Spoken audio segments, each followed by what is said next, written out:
Okay, so this one actually turned out really gorgeous. And yeah, to begin with, it's very bright, so sorry about that. But the beak starts first. Usually I do the eyes, but I'm doing the beak because it's the very farthest left thing. So the top is a very nice pale blue and gray. Bottom has a little bit of some warm orange tones, a little bit of brown in there too. Now the rest of this body has a mixture of browns and a little bit of some orange tones, but you also want to use some contrast by applying some lighter pale blue colors in there. Now you can see that the eyes have a nice highlighted feature. You definitely want to leave room for the highlights. That's super, super important. Know where the direction of the lighting is coming from. That's going to be one of the most important things to remember as you are drawing realistically. And yeah, I use some burnt orange, so it's like a burnt sienna color that I like to use to blend in as more of like the undertones than the details themselves. Right underneath the eye and the cheek, there's some texture in there, so I'm applying a little bit of some gray and cool tones. And then the belly is definitely, it's not a whole lot going on, but there is a lot of sense of depth because of the lighting, the direction of the lighting. So once again, pay attention to where that lighting is coming from. These are just the first couple of layers, so you can see it looks very sketchy looking. But as you apply more layers and also apply mineral spirit oil, which is what I'm painting on here, it starts to really tie in together and brighten up those colors. If you don't want it too vibrant, you can use a very pale color to burnish over the top of everything before you use the mineral spirit oil, and it'll just keep it lighter instead of darker or more saturated. Now it's time for the details. So I'm using a dark brown in the wing and just kind of, use a sharp pencil and just be mindful of how many lines and where are the dots and everything. Just kind of look at it and do your best to make it look realistic, but it's not going to be 100% the exact picture. So that's okay. It's all about just having fun and applying your own little twist to it and just enjoying the process. So I'm using an electric eraser to kind of create some sharper edges and erase like a little bit of the color so I can do that.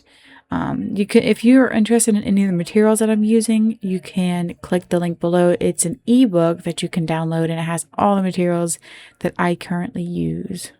I mean, look at how gorgeous this is turning out. I really thoroughly enjoyed this portrait and the end result of it itself. And I think a lot of my customers really enjoyed it too, especially around the holiday times, because you'll see here in a little bit that the bottom it's sitting on a branch with some berries. So it's like a holiday theme is what I wanted to do for this one. And I think people really enjoy it all year round though. So I'm using a blend between cool tones and warm tones, and I've mentioned this before, but if you've not heard it before, using cool tones, which is greens, blues, purples, and then warm tones, which is orange, pink, and reds. Using a blend between those two actually makes your portrait pop out more. So it looks more realistic if you're using that nice contrast between the two. And then of course, adding a sense of depth by using darker colors and more of the darker sections like shading, or just where you could see that there's darker lines and just darker parts in the body itself. Now the wood I definitely struggled with, especially more where the berries are, but I love drawing wood because at first it looks kind of crazy and you're just like drawing super crazy, but as you're applying all sorts of different textures and colors and layers, somehow miraculously it just looks like wood in the end. But I would say the key thing that you want to remember doing is drawing in the same direction as the groove of the wood itself.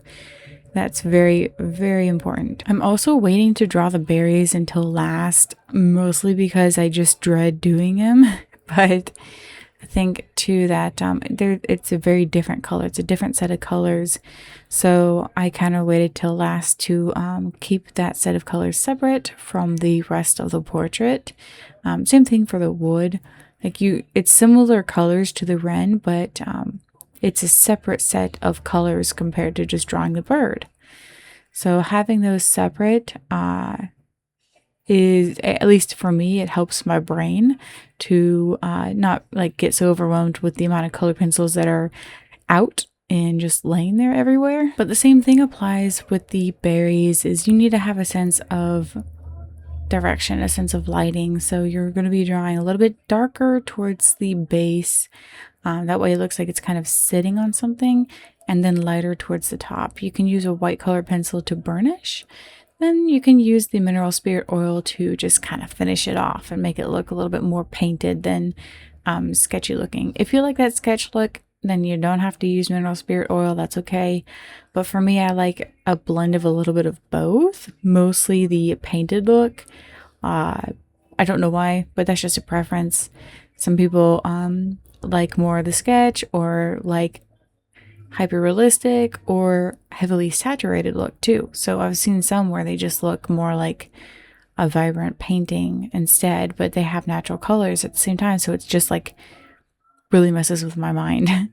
But for me, I like to have more of the natural look, and natural and smooth look. So my my darks are not nearly as dark as some other color pencils do or draw, but that's okay. It's just a matter of like what you enjoy doing the most. So for the pine needles here, they were probably one of the most difficult to draw because I had to use all sorts of different colors, but I ended up using a lot of like a seafoam green and then a little bit of some blue and with the other greens to create a little bit more of that bluish green in those pine needles. For some reason in this portrait it had that tone to it, but yeah, I blended it all together and then added more detail afterwards. If you're interested in learning to draw, I do have all sorts of different drawing classes that are at your own pace with instructions. So you can click the link below, take a class, and that will be on my website as well. So if you just want to go to my website, you can do that. If you want to take a step further and learn more, I have an 8-week program where you can learn to draw your own pet. It's also really good for wildlife, but each week, which is at your own pace as well, but each week is heavily detailed into different textured fur, different colored fur, different animal features like eyes, ears, nose, mouth. And then by the end, you can draw your own pet portrait. You can practice following along the one that I have, which is a half body pet portrait, or you can practice your own, and then you can ask me questions along the way. Now I am using an electric eraser to kind of create a sense of snow that's dropping on some of this wood here. I think it kind of turned out really well, but let me know in the comments below what you think. And if you have any questions too, let me know, and I am more than happy to help. I love getting to help all my students and viewers. So don't forget to like and subscribe, and I will see you in the next one.